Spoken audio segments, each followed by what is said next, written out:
Welcome to the Beverage Clique Podcask, discussions revolving around drinks with an Asian perspective. I'm your resident host, Sean O, certified beverage specialist and co-founder of the Beverage Clique Academy in Singapore. And here is this month's episode.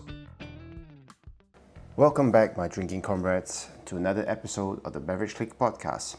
I've been on the road again, and this time my travels took me to the Golden State, California, where I had the privilege of joining the Capstone California Wine Educators Immersion Tour. First off, a huge thank you to Capstone California for this incredible opportunity and for providing such rich insights into the past, present, and future of California wines. Here at the Beverage Clique Academy, we're proud to bring in-person Capstone California wine programs not only to consumers, but also to corporate partners, including the sommelier trainees of Singapore Airlines and beyond. For today's episode, we're deep diving into the history of California wine with none other than the legendary Evan Goldstein MS. This is part one of a two-part feature, so sit back, pour yourself a glass, and enjoy the journey. Here's the episode. Welcome to all of you. It's really a treat to have all of you here. It's nice to see a lot of familiar faces, whether I've seen you in person or on a Zoom screen in a Hollywood square or whatever, but it's always better to see everybody in person. It's been said that a wine industry's maturity can be measured in part by what its vintners don't say. With respect to her wines, California is prominent, but also maintains a quiet confidence that has served her well and lent herself admirably to this poised and calm maturity. California is about history. We'll get into that momentarily. Approachable and affable people, accessible wines, and three distinctive attributes. First is her diversity and her range of wines, of regions, of producers, and as you're going to learn at table, of food products as well too, and cuisine styles. Second is an individualism by AVA, by wine point of view, and in all things wine philosophy. And finally, value, across the board, by region, within region, by grape, etc. Now, these three core attributes are the state's strengths, but without the proper framing, anybody could punch a hole in it and say, well, those are also potential weaknesses. Diversity and range are impressive, but can also be viewed by some as lacking vision or being an unspoken euphemism for simply being physically way too spread out. Individualism is to be applauded, but can also be interpreted as selfish, shock jockey, or isolationist in approach. While finally value can be PR spun as being cheaper, less expensive, and or simply being too insecure to charge what you're really worth. Our week-long mission is to shatter those misconceptions while validating the differences that make the Golden State an exceptional place to be and to enjoy wine. I will add that it's a two-way street. It's a genuine dialogue rather than serving purely as a preaching forum for those of us who are up here, and your collective in-the-trenches observations and insight lend valuable texture, learning, and a real-life context to this conclave. So with that, now my own housekeeping before we go in. It's a lot to cover, almost 300 years in roughly just a couple of hours, if you will, kind of like the intro to Big Bang Theory. We are going to do that through the prism and a lens of 12 different glasses. Each wine, as has been said, was selected for a very specific reason. The wineries that are participating today, still early, not enough coffee, have been incredibly generous, in many cases digging deep into their libraries to share some pretty extraordinary old bottles with us. Older bottles, and I want to remind you that there's some bottles here that you're going to see that are 40 to 50 years old in range, needed to be opened, checked for quality, checked for consistency across the bottles where possible. Oftentimes, not always the case. When you're dealing with 50-year-old wines, you're going to get some bottle variation, but making sure that things were appropriate to be presented to you. In the cases where wines needed to be decanted, they were opened, they were decanted over light, the bottles were rinsed, the wines were put back in the bottle, and every bottle that is here in this room has been hit with a repour to hold its integrity there. When you are drinking something that's 15, 20, 30, 40, up to 50 years old, cut the wine a little bit of slack for that. You know, we do that. We do it with ourselves. I know at 50 years old, I wasn't as fun as when I was 10, 15, and 20. I get that, right? So the same thing should be said of the wines too. So let's talk a little bit about this. And I want to start actually by not quoting a wine person, but by quoting one of the great astronomers and planet scientists of all time, a gentleman named Dr. Carl Sagan, who used to host a really cool show called Cosmos. I don't know if any of you watched it, but it was a great show. And he always said, before you make an apple pie from scratch, first you need to create the universe. Well, I guess that kind of makes sense. It's a euphemism for a lot of other things. But before we start deep diving into California wines, let's sort of frame California within the context of the United States and briefly frame the United States in the context of the world. So just 5 countries make up more than half of the GDP of the entire globe that we live on. And those would be the US, China, Germany, Japan, and India. India actually passed the UK last year. No food fights between the Indians and the UK people at any point in time. But it's really important. And if you look at this 30.3 trillion that the US is responsible for, and add to that another 19.5 trillion that China is responsible for, together that's 43% of the GDP on this earth.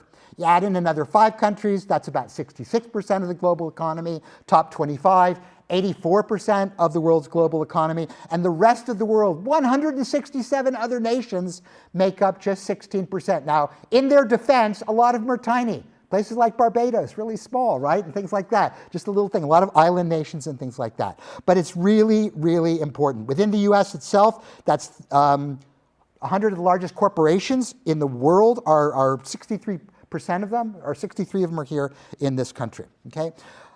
In California, or in the United States, we have California. California has the largest GDP of the United States at $3.9 trillion, which would, if California were an independent nation, ask us that in 4 years, anything's possible, okay? Thank you for laughing, a few of you. And that would make her the 5th largest economy in the world as a single state. So where California goes, the US goes, and vice versa.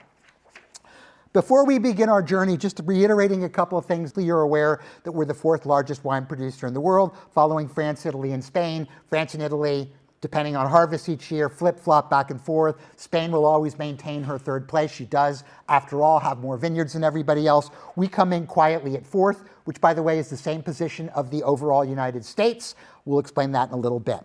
We're in a really interesting time in the world wine economy, as we all know. Things are undulating a little bit, but Honor and her team in the export market, we continue to really make good strides in that. And in the first 6 months of 2024, we grew 8.3% in volume and 6.7% in value. Not every country in the world can say that. It's a great source of pride and hopefully speaks to the quality of the offerings that we put together. But not just outside the United States, even within the United States, we do a great job as well too. And in the United States in 2023, we sold some 2.57 million cases and $63 billion worth US of wine, which in context, if you look literally just 20-something years before that, that's a pretty heroic increase from just 177 million cases and $21.8 billion, which means we have tripled our value in this country in that same period of time. That's a pretty awesome undertaking. So, as the leader in North America, per our friends at Wine Business Analytics at the end of last year, we haven't gotten to 2-1 yet, so the 2025 stats aren't there, but there are 11,620 wineries-ish, right? Read 10 sources, you'll get 8 answers in the United States today, which is formidable. A little less than 2022. Clearly, there have been a bit of closure. We'll talk about that in a minute. California itself has just under 4,500 bonded wineries, which represents 43% of all of the wineries in the United States. Again, for perspective purposes, 2002, there were only 1,700, but in 2019, there were 4,500, and then in another 8 years since then, another almost 500 wineries. So things here continue to progress. It's also to understand, and we were chatting a couple of us earlier today, that, oh God, wouldn't it be great to get to learn more about some of these other regions in the world? We mostly focus on Napa and Sonoma, which we love. They're 2 of our favorite people on earth. favorite regions on earth, but they together are 10% of the entire production. 2 counties. There are 47 other counties in the 58 that make up this state that produce wine. It's a statewide endeavor. It's not a pure county endeavor. And grapes are one of the top 3, I should say wine grapes in general, but wine grapes are certainly one of the top 3 crops grown in California. We have over 400 different crops here today.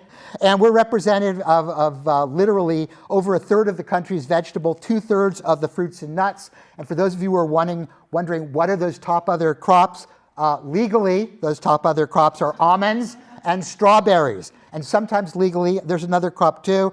But wine grapes are the #1 value crop in the state of California. So where California's grapes go, it's a very important part of everything we do. And they literally represent just 1% of the terrain on the state that's planted in ag are grapes. Interesting. So what else do we know? Well, we know that 81% of the wine in the United States comes from California. We know that 95% of all exports of wine come from California educators for Capstone. I don't need to repeat that to you. About 275 million 9-liter cases annually, about 4 million tons, 3.6 billion kilograms of wine grapes harvested annually. And we produced in 2023 some 23 million hectoliters of wine, which, just for those of you who are trying to keep score, is larger than 22, but certainly not as big as some crops that we have had before. Now, wine is important here at multiple levels. It's a huge source of employment for the state. It's a huge source of tourism for the state. We had 23 million people visiting wine countries all over the Golden State last year, and collectively, Napa and Sonoma had almost 4 million, which makes them, by the way, the #2 tourism destination after Disneyland in the state of California are people going to Napa and Sonoma County. Go figure. We employ lots of people directly and indirectly, and thousands of jobs are supported by California and California's wine industry. There are some 6,000 wine grape growers in the state. Again, not everybody who makes wine owns their grape. Grape growers are the backbone of the wine industry today. And more than 110, actually 130 something different grape varieties across the myriad AVAs that we have here. It is a family-run business, generally. Again, there's a lot of corporations, true all over the world, but a lot of the people you will be meeting, speaking with, interacting with over the next couple of days are multi-generational families across geographies, across ag, not just grapes, but other ag as well too, that you'll be seeing, who have deep roots 4, 6, 10, 11 generations in the great state of California. We have 154 AVAs and counting, right? Seems to go up almost every day, but the newest being Crystal Springs at the Napa Valley, just having passed, but literally over the past year, we've added Winter Highlands, Long Valley Lake County, and soon to be the Carmel Coast, which some couple of years later, they're still wondering why they haven't had it yet, and a lot. So with these figures and all that, I want you to once again, as I said earlier, take a breath. We also know that if you go online and you start looking at data, you look on 10 or 15 different trusted web source sites, you're going to get 8 to 12 different answers. 154, at least today, is still the accurate number on the AVAs, but thank you for breathing. So now with that, let's take a look at the history of California wine. Now, California wine should be framed in the fact that we're going to be starting a long time ago. And California was not incorporated into the United States as a state until what year? Does anyone know? What year did California gain statehood into the United States of America? 1850.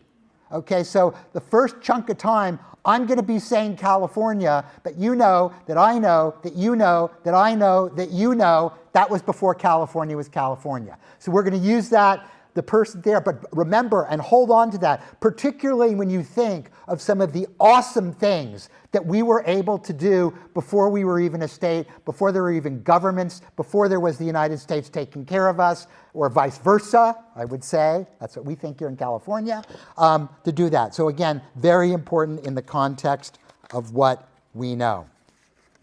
So, the first grapes came up here were not made by Californians. We know that the first wines here were not even led by Native Americans who were here at the time, Native Californians, if you will, but they came to us through what was then a territory not even called Mexico yet, but called Nueva España, or New Spain, and was basically led and bred and directed by Spain itself in a colonial way.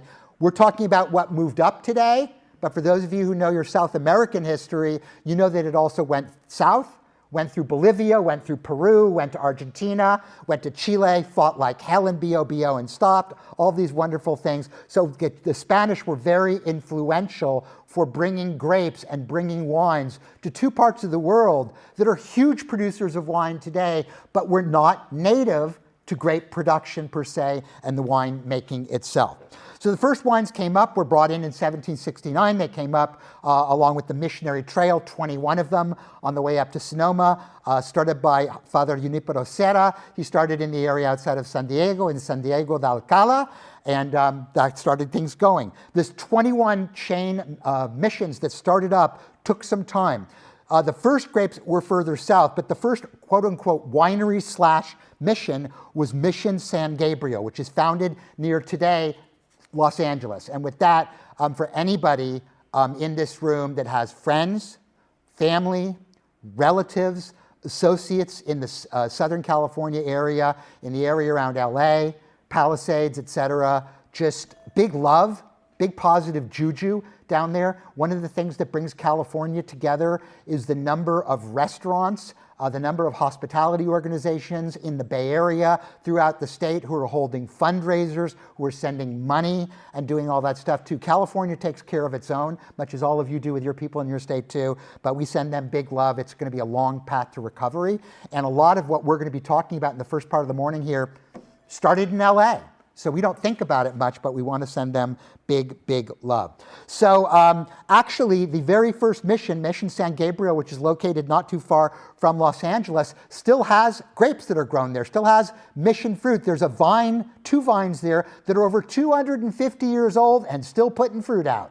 And there are 3 wineries, for those of you that are geeks, who want to get a hold of them, by Brian Blatty, Angelino, and Cavallati, who are part together of the Los Angeles Vintners Association. Yes, there is a Los Angeles Vintners Association. They all started in 2022 to annually make small lots of wine, all DTC, I might add, direct to consumer, which you can actually get coming from 250-year-old vines in the LA area made out of the Mission grape. Awfully cool stuff, okay? And the Mission stuff was going, and the Mission stuff was all about what this was about. So whether you call it Mission, País, Criolla Chica, Listron Prieto, whatever you want to call it, that was the grape for the longest period of time. However, in 1833, the first imported vines were brought over from France, from the area around Bordeaux, by a gentleman, I always thought this was a joke, named Jean-Louis Vigne, right? Really? You gotta be screwing with me here. But that's the guy's real name. So he brought grapes over. He started planting them in the LA area, actually in terrain that is now paved over as downtown LA, and brought the first commercial vines in. He was really excited. I guess we were all really excited about that. What we didn't know at the time was those vines all had phylloxera on them. So hold that thought for a minute when we think about things moving forward. So a couple of punctuation pointers then.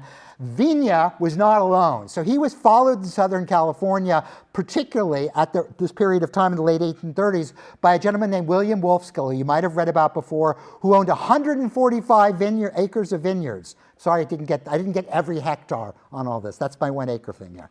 That we did in Southern California, basically east of LA, in Rancho Cucamonga. We will be trying a wine from that part of the world there, which is not far from San Bernardino, and the first vines were planted there in 1838. Then you had other folks down in Southern California around the area of Anaheim, Charles Cooler, Joe and Froling, who started planting there in what would be Anaheim, close to LA, in 1852. So again, roots in Southern California.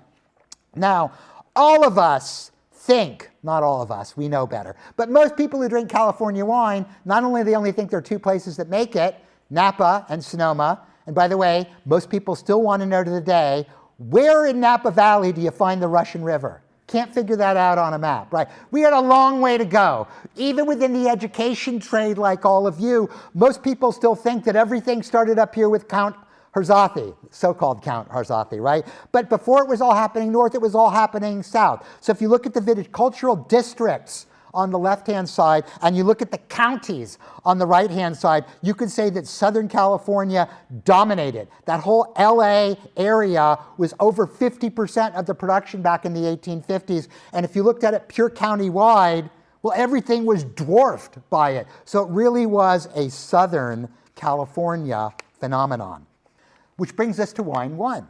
And we need to pay tribute appropriately to the Mission grape. So this is a winery located up in El Dorado County, specifically in the AVA of Plymouth. It comes from an extraordinarily famous vineyard, which we will probably hear about a couple of times today. A lot of people don't think about the significance of the northern part of the state and Amador County for both vinifera grapes, but also for Mission grapes and Criolla grapes and things like that. But this is a grape that goes back to 1853. This is the year that the Deaver Vineyard, owned by Ken Deaver today, his family's still making wine there, was planted. And this was the first grape that was planted, and there are a handful of people that are respecting the legacy. I mentioned to you this whole cadre of folks in the LA area, in the Blatties and Angelino and Calvari. Raj Par, Sandy Wines and all of his fun stuff, he's making pais. You'll actually have that at dinner on the closing night as well too. But this is sort of a very classic pais. Now, our pais is different. Our pais is not like the pais that they have in South America and Chile. In fact, we don't even call it pais, right? We call it Mision, named after the missions that were called up here. But it is the same grape. It's 100% Mission. Wines are generally bright, tart, a little bit more fruit forward than some of the others. You might be looking at wines that you had that are a little bit more feral, a little bit more rustic in nature. Here's somebody who's trying to put a little frame on it to make it there, but it's light, it's bright, it's easy to drink. It has a nice fruit-forward character, but part of the DNA of this grape is savory. I mean, that's just the definition of the way this grape goes and the way this grape flies. So I think it's cool to try parts of living history. Obviously, we couldn't pull you an 1853 bottling. Would have been a bit tired at this point in time, but we thought it would be fun. Miraflores was founded as a winery just at the turn of the century in 1998. Victor Alvarez started this winery. He's actually Colombian. And is a doctor by trade. He's actually a retired pathologist now, but he purchased the area and decided he wanted to do some wine, he wanted to do some grapes. He's since retired now, he lives down in Arizona, but he really had a strong vision. Obviously, people in South America have a lot of wine that runs through their blood as well, too. He was smart enough to hire a gentleman named Marco Capelli, who still consults for him to be his lead winemaker. He's sort of, Marco's stepped back over time, but he was the guy, if you ever heard of a winery called Swanson Winery, he put Swanson on the map and did that for a long period of time and still makes that happen. But it's really cool. Mission is a great grape. It's a fun grape both historically for people that are looking for wines that are sort of easier drinking. It's like red wines are too rich, too heavy. It's kind of a tweener wine. It's kind of even the reddest of wines are like rosés, and they can be vinified almost beige or white in color, and they're a lot of fun. And wines like this are what the French would say gouléant, quaffable, crushable, easy drinking. And if we're trying to find new wine drinkers and connect them with their history, I actually think this is a grape by which we can do things like that. It's going to be a lot of fun. So now let's go back to another wine.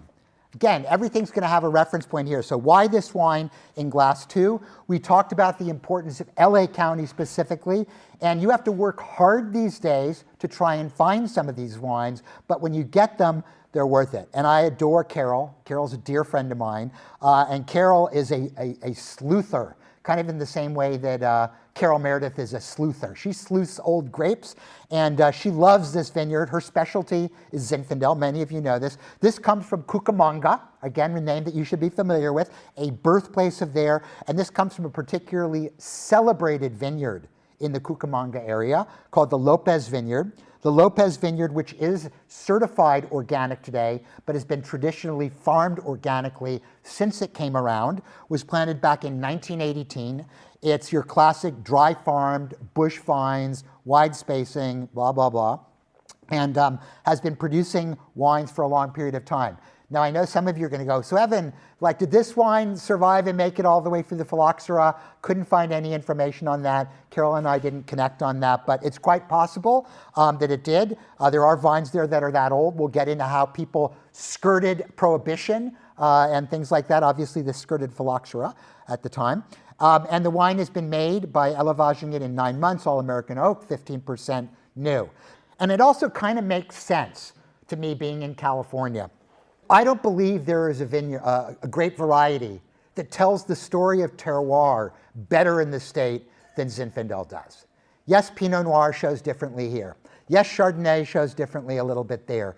But in no area does the grape do well across the board, and in no area does it reflect its place, its provenance, through as strong a prism as Zinfandel does, whether you're up in Amador, whether you're down in Cucamonga, or whether you're anywhere in between. So hold on to that thought as you see it today, okay?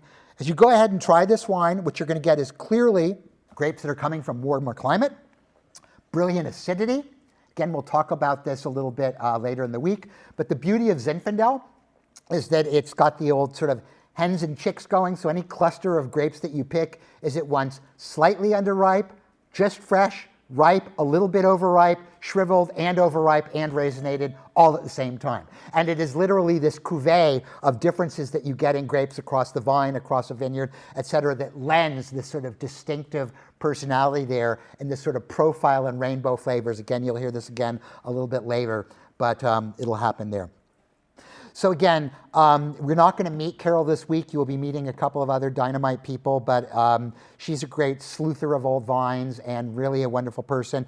And also, along with the Moritzen family, is really responsible for the evolution of the rockpile appellation, which is a key part of Sonoma County, northern Sonoma County, as we know too. All right, so that's 2 wines in. So let's go back to the history books. We're going to be doing this all session. History, wines, history, wines, history, wines. By the way, do not feel, as I said before, that this is a monologue. If you have a question, throw up your hand. I'll be more than happy to answer it. So let's move. So we've been focusing on the southern part of the state. Obviously, at some point in time, things moved northward. So 21 times over, these missions were created and moving north.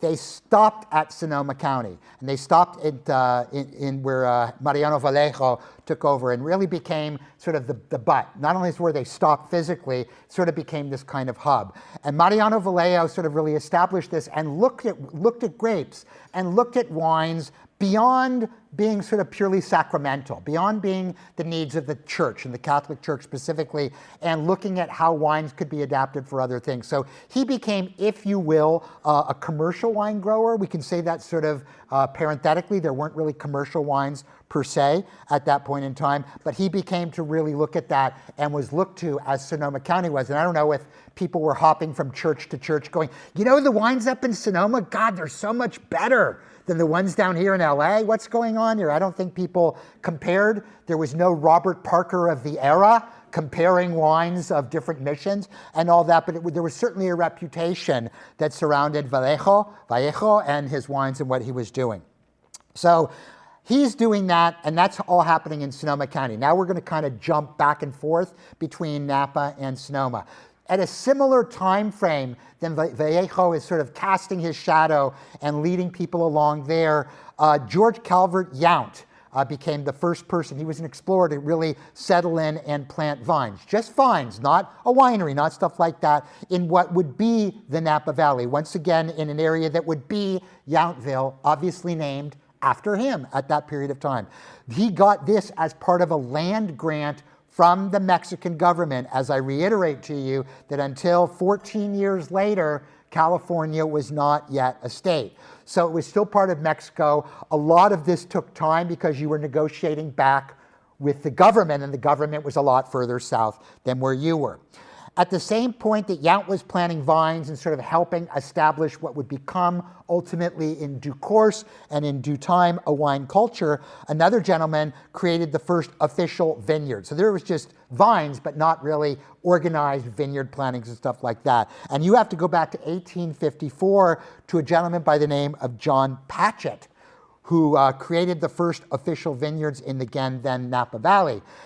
So he started planting vines in 1854. He started making wines for them in 1857 and ultimately created a cellar in 1859. So as you see things starting to tie together, his first winemaker, Charles Krug. That name's going to come back again and again. So the more delving you do into this history, the more tie-ins you start to see and realize how small, at the same time broad, the industry was. Back, by the way, when Patchett was making wines, we're talking about just grapes and vineyards and things like that. We haven't gotten into viticulture techniques and winemaking. There were no presses. There was no stainless steel fermentation. Right? None of that stuff was around. So they were literally using cider presses, apple presses, things like that, because literally that's all they had. So every time you think about history, don't think about just necessarily times and time stamps. Think about where we were. Think about what technology was available to us. When did refrigeration actually come into play? All sorts of things like that. It makes you admire, be struck in awe, and respect so much of the work that was being done at that time. So a couple of punctuation pointers. Soon after that, all the energy came to California. And by the way, those of people who are down under, they had a gold rush as well too. We're very aware of that as happening at the same time. Gold rushes were happening in a lot of parts of the world. When we get to Australia, you'll teach us all about our gold rush too, right? We'll do that. So a lot of people came to Northern California. A lot of people came trying to find gold. And a lot of people realized that the place to sort of base yourself out of was San Francisco. And San Francisco was wild. San Francisco was crazy. The Barbary Coast, all of this nutso stuff. If you ever want to read some fun history, go back and read history books about early California, early San Francisco, from just a socio-economic, socio-political, socio-everything standpoint, but wine certainly was into that. So obviously people swelled in. People went up to wine country. People went up to Amador, to the Sierra foothills. That's why those areas, although we don't talk about them so often, are actually where some of the very first vineyards were, but both north and then south as we move into the Delta in the Lodi area, to a lot of old vines that people kind of worked in through and up into the state. So San Francisco literally swelled from a period of time where there were about 1,000 people to 25,000 people, depending on where you were. A lot of people went straight up to Sonoma County, and that was sort of a lot of the old Italians, particularly that came here, came to California looking for gold, made some money, went there. Some people went to Napa. But the other areas were developed. So people who made their money, so you go mine gold, you got gold, you went back to San Francisco, you sold your gold, Wells Fargo Bank, Bank of America, all that. Those were the financial hubs. You took your money, and not only were there urban wineries in San Francisco that would be taking grapes and making wine and stuff like that too, but then people would go out and they'd buy homesteads, and they'd go to Napa, they'd go to Sonoma, they'd take some of the money that they made, bought land, and started culture there. So a lot of the culture started north, went back to San Francisco for banking, and then moved out. So what's going on in Southern California there? Well, at the same time, again, 1850, California's made as a state, and local governments get set up, et cetera. And in LA, one of the things they realized is because of their leadership in wine, they wanted to give incentives for people to grow grapes, make wine, feed the economy. Because once again, they were much more, dare I use the word, mature at that point in their evolution than they were. So the city of LA agreed that for land that was expanded on, that would be used for grape growing, there'd be no taxes there. So again, they really wanted to grow that. By the 1860s, word started to get out. Abraham Lincoln was the first president of the United States to purchase and serve California wine at the White House. We're big fans of that. And in 1850, at that point in time, things were swelling. We were producing 210,000 9-liter cases in the state in the year 1850. So that was sort of a milestone in terms of production for us at that time. So what happened after the gold rush? Neil Young wrote a song. No, just joking. Created an album, for those of you who are music fans. So plantings expanded. So we went from having about 1.5 million vines, sort of the beginning stages of the gold rush, to nearly 4 million vines just over that 2-year period. Most of that in the heart of Northern California, as we talked about before. At this period of time, the great Agustin Harasti came up and founded Buena Vista Winery, which became California's first truly commercial winery in the sense that we would recognize it today as a commercial operation. 4 years later, Charles Krug left Patchett. Remember, he was working there, and he started his winery in the Mid Valley, as we know, just outside of St. Helena, and that became the first one in Napa Valley.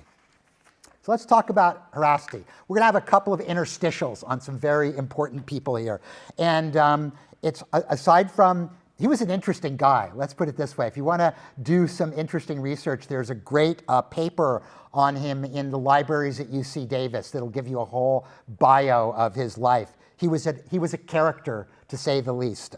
Fame, fortune, dilapidation, just craziness. But anyway, from a wine perspective, we won't get into all the life choices that he made, but from a wine perspective, he was responsible for bringing close to some 100,000 grapevine cuttings from Europe, mostly from the area around Hungary, where his family obviously and relatives were from, into California. Remember back then, first of all, we were just starting to figure things out. Vines were coming in at this point in time. Vines had been brought in. Some of them had phylloxera, some of them didn't. Again, Vigna started doing it early on. We didn't really know, it was still so early, and the things weren't connected as much that it hadn't become a big deal. But his initial idea, because he wasn't from Sonoma County, he had sort of settled in the area of the San Francisco Bay Area. He actually lived in San Mateo and spent a lot of time, notably in San Francisco, as everybody did, as anybody who was a businessman did. You spent time there. But he figured that for growing grapes, in his opinion, it was too cold. It was too foggy in San Francisco and down the peninsula, and you needed to seek sun. So he moved inland, and he moved further north to find places that were sunnier than doing that. So he uprooted his vines. He literally didn't go and start new vines. He just uncovered his vines, stuck them in some trucks, drove them up, and replanted them in Sonoma, in this area that we know of today as Carneros, in this area, and named the area Buena Vista. That was sort of the beautiful view, what he wanted to do. At this period of time, land was cheap. Okay, I mean, today we sort of sit there and our mouths drop when we look at acreage and planted acreage there. But back then, Sonoma County land, prime vineyard land, if you will, was about $6 an acre, right? Multiply that by hectares, right? At time, quickly grew up. It was about 150 per acre when he left. By 1860, Harasti owned some 2,000 hectares of land as he quickly kept accumulating land and buying grapes. In 1861, he went back and he brought even more grapes and more different grapes, 1,400 different grape varieties. Think about that at the time. 1,400. Now, clearly, probably a lot of those were grapes that were pseudonyms for other grapes and things like that. But just the act of bringing back so much diversity and planting it there in California for himself, but he also became effectively the first, he was selling rootstock, he was selling grapes, he was selling all that. He was really an extraordinary individual. And I also think that although he was responsible unknowingly for spreading phylloxera, he was also willing, and people didn't know what phylloxera was back then, right? So, but he was also responsible for getting other people involved in grape growing and really growing viticulture. Probably a little less so winemaking. There are other people that were more important than him over time, but that was cool. So very, very cool. So much for the Count, so-called Count. He wasn't really a count. Don't believe what you read everywhere. All right, so again, we're going to be going back forth a little bit, a couple of other pointers. I thought that this was important to bring up because although we think of them as being parallel tracks, when you look at true evolution and development, Sonoma actually was a little bit earlier than Napa. So Buena Vista we talked about in 1857. It was quickly followed. Wine caught on very quickly, and Gundlach Bundschuh opened up in 1858. And so really you can say that in terms of commercial wine in NorCal, this was kind of the hub. This was going on, and those areas not super far from one another. Corbel started making the first champagne-styled wines. called Champagne back then, in Sonoma during the 1880s. So there was a lot of stuff going on, and it's really important. I'm going to give you a flash sheet later, and actually to take you to take a picture, and promise me that you're going to research all these people in due time to connect all the dots there. But it wasn't just 2 or 3 people. You know, we have a tendency to put 2 or 3 hats on and simplify it and move on. In the 1860s, as noted, Napa Valley really got its start. So Charles Krug, sort of the patriarch winemaker of the Napa Valley, founded his winery in 1861. But other people followed quickly. Jacob Schramm founded Schramsberg in 1862. And by the way, Schramsberg wines quickly became so popular that Benjamin Harrison, the president, again, served it at all of his White House official functions, 23rd President of the United States. So you can see that this whole idea of wine being served or not served at the White House goes back a lot further than modern day times. It was not Richard Nixon in 1972 who was the first president serving California wines at the White House. You can go back a long way. And first president, again, Abraham Lincoln, responsible for a lot of things positive, including spreading wine. So in 1868, this is going to be important when we talk about it later, and we'll echo. A lot of the things we're doing are foreshadows into what we're going to be doing on. Later on today, when we're over in Napa Valley, later on today, when we're at dinner, we'll talk a little bit more about the importance of Hamilton crab. We'll talk about the importance of those 97 hectares, which are Tocolone and all that, and Georgetown, and all these things will come together. So again, sort of this parallel growth, parallel grinding. Sonoma a little bit ahead of Napa, both in terms of timing, a little bit in terms of volume as well too. 2 parallel paths. Another wine. Your first really old wine of the day. So in glass number 3, you have in front of you Beringer's 1978 Private Reserve Cabernet Sauvignon. Now, how many of you have ever had this wine before? Okay. How many of you had a bunch of wines from California going back to the 70s before? This is a real treat. And once again, in their absentia, but I know everybody here who I work with will pass it on, they should really be given big love and great appreciation for delving into their cellars, very much of which are a case here and a case there. People didn't cellar wines. People made wines and they sold wines. It's a thing called cash flow, right? Very rare was it that you would have wineries that would have these amazing libraries and stuff like that. So anytime somebody's willing to pull something out that is, in this case, help me out here, 22, 46 years old, that's awesome. That's really generous. And again, do not hold this 46-year-old Cabernet that's been at the winery the entire time with the variability of corks as they vary and stuff like that.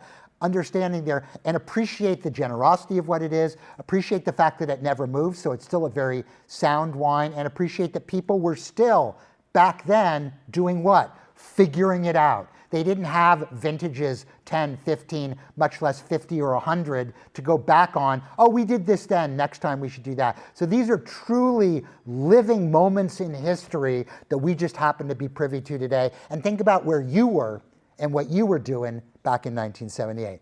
Really, it just brings chills to my spine. So anyway, let's taste this wine. First of all, back then, appellations, it was Napa Valley, right? We didn't have the AVA system happening. 12.8% alcohol, fairly typical of the time. Grapes were picked much earlier than they used to be, something that we're moving back to a little bit now. We're going to talk about this sort of history in the making thing. A lot of what's old is new, what's new is, a lot of these things are going to echo and build off one another.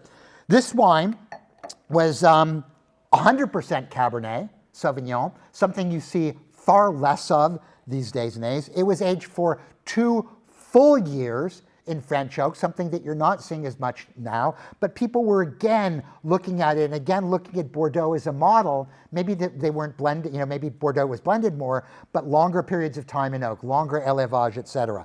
And Beringer and the Beringer brothers at the early development time in 1876, when they started, became truly, really important players, really important advocates, protagonists, leaders in the California front.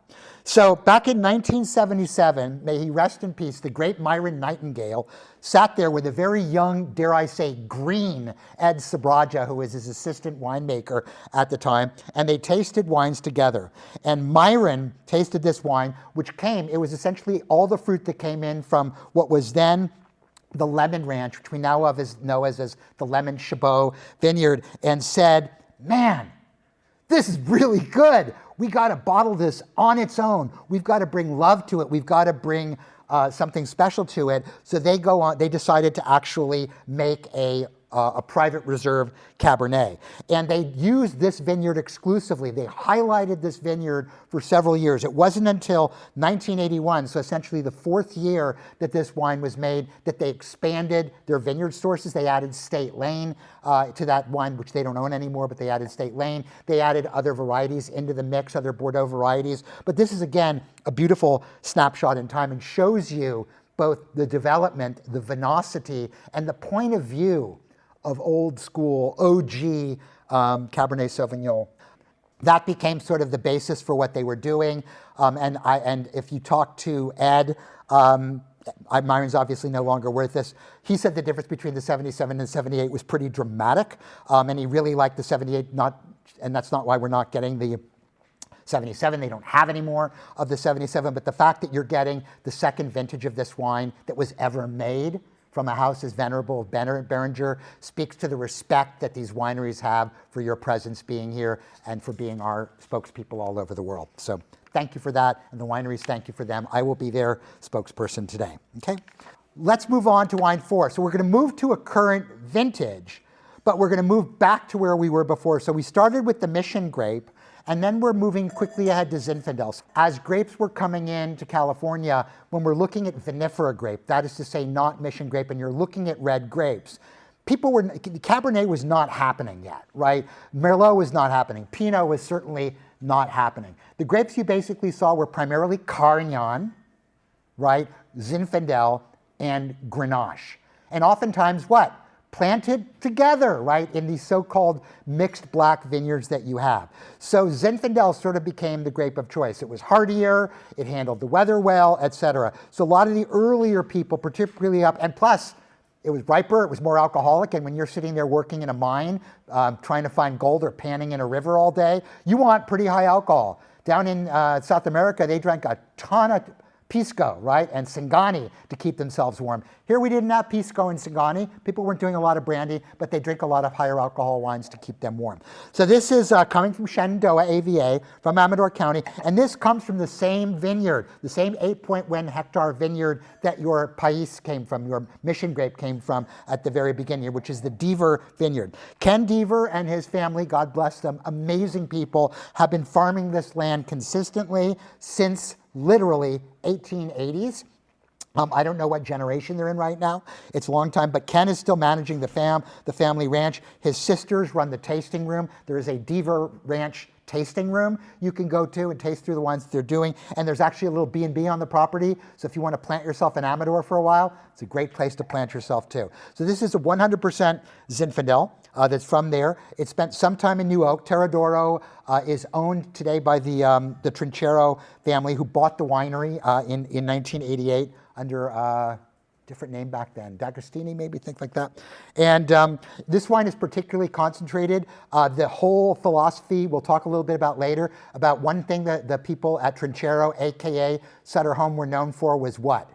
White Zinfandel. So one of the byproducts of making white Zinfandel was taking the Saignée to concentrate your red Zinfandel, taking the Saignée off, vinifying it as white Zinfandel, and making your red Zinfandel more concentrated. They were among the first people who actually thought about this. So this is very much in keeping. This is definitely turbocharged. It's a bigger wine. The alcohol shows it. The style represents it. But what you get is this incredibly, deeply, broodingly ripe, perfect though, Zinfandel that is this sort of quintessentially Amador County character, which has more licorice to it, more black fruit character to it, almost sort of a strapping, jammy dare I say, syrupy sort of character to it, and a sweetness without having RS in it.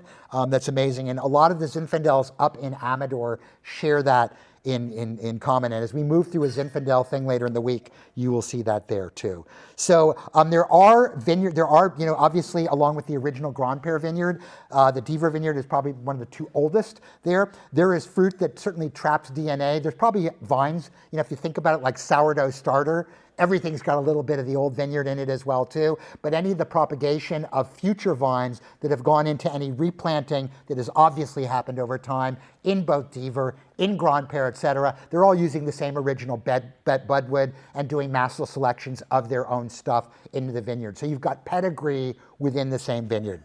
And again, living history, albeit from a modern perspective, but you are, again, living history. It's like when you have your sourdough bread in San Francisco, something you better do before you walk out the door, because I will hunt you down.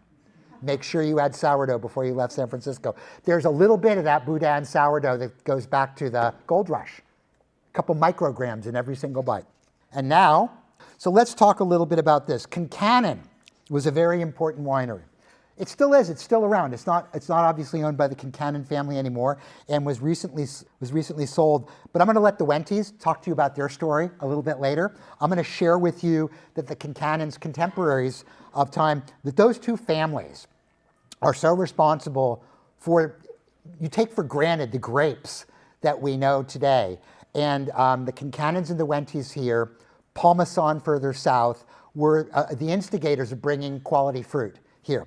Now, where all that fruit came from, and before heat treating and before the days of you can't bring a suitcase clone in anymore, that's the way things were done, right? And things were done back then. So back in the, over 130 years ago, James Concannon started bringing over Cabernet. This is the time. So he went over to Bordeaux. He specifically went to Chateau Margaux, right? Because he had Margaux. He wanted to do that.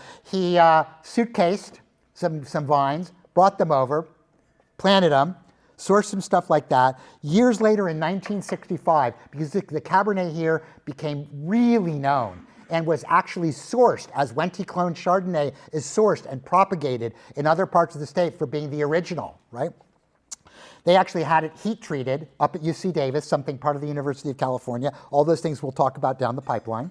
Then had them numbered. So UC Davis heat treats and does. So what we know of today as clones 7, 8, and 11 are the old Concannon clones. 80% of the Cabernet Sauvignon in the state of California is Concannon clone, 7, 8, and 11. Okay. Other stuff has come through NTAV and all that stuff over here, but the original three heat treated UC Davis clones from Chateau Margaux, from Concannon, are doing that.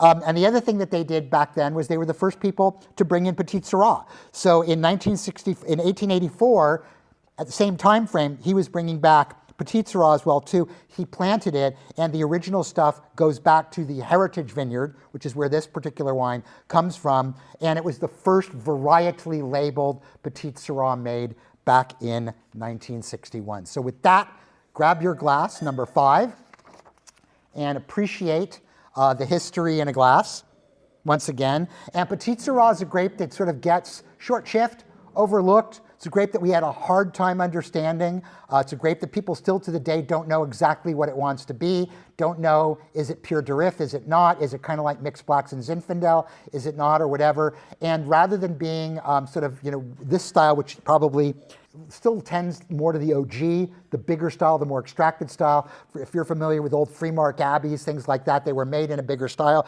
But today there's more restraint in Petit Syrah. And then literally, Concannon used to host a Petit Syrah conference annually that was, if you love Petit Syrah, people do, it was worth pilgrimaging out here for on an annual basis. God, I hope it comes back at some point in time. It was a great festival.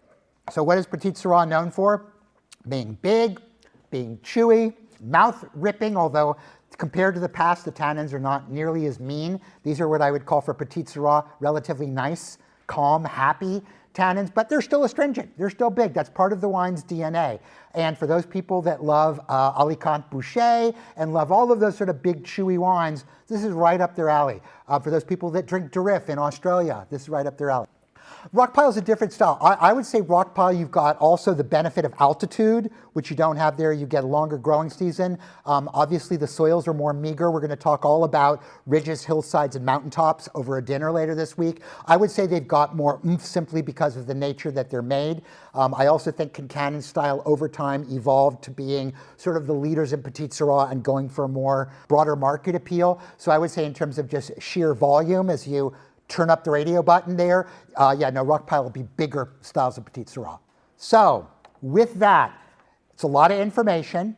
Probably a lot of you feel like you're drinking water out of a fire hose right now, which I appreciate. But to give you a little bit of time to do that, for the next flight, we're going to bring you back. We're going to enter into the phase 2. And that wraps up part 1 of our deep dive into the history of Californian wines with Evan Goldstein MS. From its early origins to the key moments that shaped its reputation today, we've only just begun to scratch the surface. Next month, we continue the conversation exploring the modern evolution of Californian wines, the innovation happening right now, and what the future holds. So do stay tuned. And in the meantime, if you have thoughts, comments, or just want to chat about Californian wines, do hit me up on Instagram at SoThirstyTraveler, that is so.thirsty.traveler. I'd love to hear what you think. Until next time, remember, a drink always tastes better when the company clicks. Cheers.